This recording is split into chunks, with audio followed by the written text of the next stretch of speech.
Challenges ہیں, ہم سے ایسٹ کی طرف جائیں تو بھی چیلنجز ہیں, ہم بالکل سیکیور ہیں, جس کی وجہ سے اپرچونٹی ہمیں مل گئی.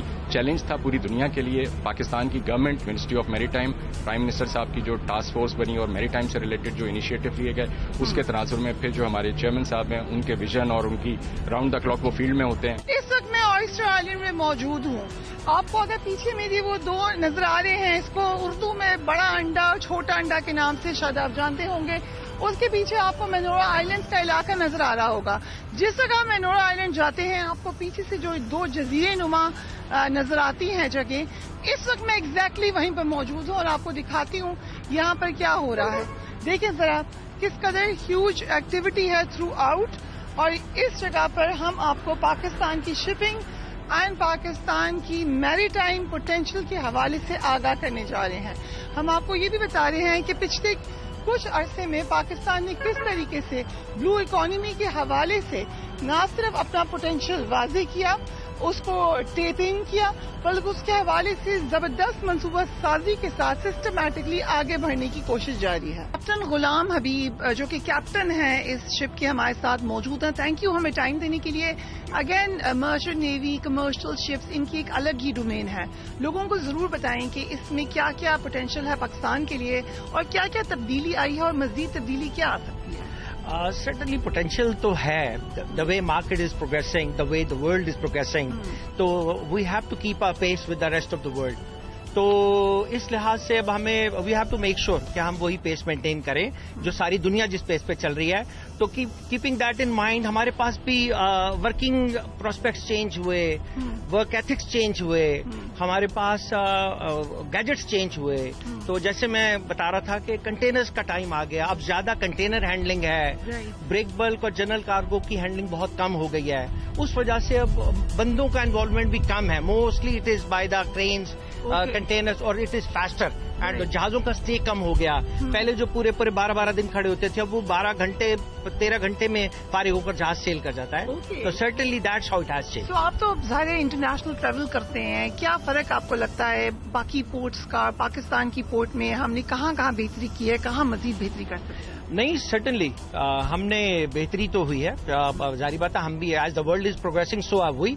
تھوڑا بہت پیس میں فرق ہو سکتا ہے لیکن certainly we have made a good progress. And with in last 10-11 years with the opening of SAPTL we have certainly made a good progress. تو ایک بات ہم کہہ سکتے ہیں کہ جو ابھی کانفلکٹ ہوا ایران US کا, اس کے بعد کم سے کم شپنگ کی امپورٹنس ساری دنیا کو سمجھ آ گئی ہے, بزنس کی. بالکل بالکل بالکل. اس سے ہمیں ظاہری بات ہے ہمارے پاس ٹریفک کا فلو بڑھا ہے اس سے, because by closing of the strait of Hormuz the most of the ships are, ان کا جو اسٹاپ ہے وہ ہم میں. تو یہاں پر ان کی آنے to facilitate them in that case we can facilitate. ہم یہ بات تو بار بار کہتے ہیں کہ پاکستان میں بہت زیادہ پوٹینشیل ہے, لیکن پاکستان کے سمندروں میں کتنا پوٹینشیل ہے یہ ایک الگ ہی کہانی ہے. جس طرح یہ گہری لہریں آپ کو سمندر کی نظر آ رہی ہیں, ان گہری لہروں کی اپنی ہی ایک کہانی ہے. ان کے اندر ایک اکانومی کی دنیا چھپی ہوئی ہے. پاکستان نے اب یہ فیصلہ کر لیا ہے کہ اس پوٹینشیل کے اندر ٹیپ ان کرنا ہے. دنیا میں بہت زیادہ اس کے اوپر بات چیت ہو چکی ہے, ریسرچ ہو چکی ہے. تیزی سے پاکستان کے اندر آپ ڈیجیٹائزیشن دیکھ رہے ہیں, اس حوالے سے ماڈرنائزیشن دیکھ رہے ہیں. پاکستان میں وہ فیسلٹی موجود ہے, وہ روٹ موجود ہے جو دنیا چاہتی ہے. آلریڈی ہم نے پچھلے سال میں دیکھا کہ پاکستان کا جو کراچی پورٹ ہے وہ 99 نمبر سے 69 نمبر پہ آیا. It's a huge jump. ہم دوسری جگہوں پہ جب بات کرتے ہیں تو مسلسل ہم پاکستان کی جو سگنیفیکینس یا نمبرز ہیں ان کے حوالے سے الارم ریز کرتے ہوئے نظر آتے ہیں, مگر یہاں پر یہ معاملہ فرق ہے. اسی لیے ہم آج آپ کو یہاں پہ خود دکھانے کے لیے لے کر آئے ہیں کہ آپ دیکھیں کہ پاکستان میں کیا کیا ایسی عوامل ہیں, کیا کیا ایسی فیسلٹیز ہیں جن کو استعمال کیا جا سکتا ہے. سو تھریٹس اور چیلنجز کیا ہیں اس وقت؟ دیکھیے, تھریٹ اور چیلنج اس وقت جو ساری دنیا کو ہے وہ جو آپ کی میری ٹائم سیکیورٹی ہے وہ تھوڑی سی انپریڈکٹیبل ہے اس وقت.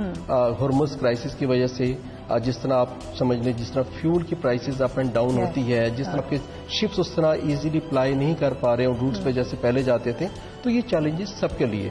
لیکن ہر چیلنج میں ایک اپرچونٹی ہوتی ہے, اور اسپیشلی ہم جیسے ملکوں کے لیے یہ بہت بڑی اپرچونٹی ہے.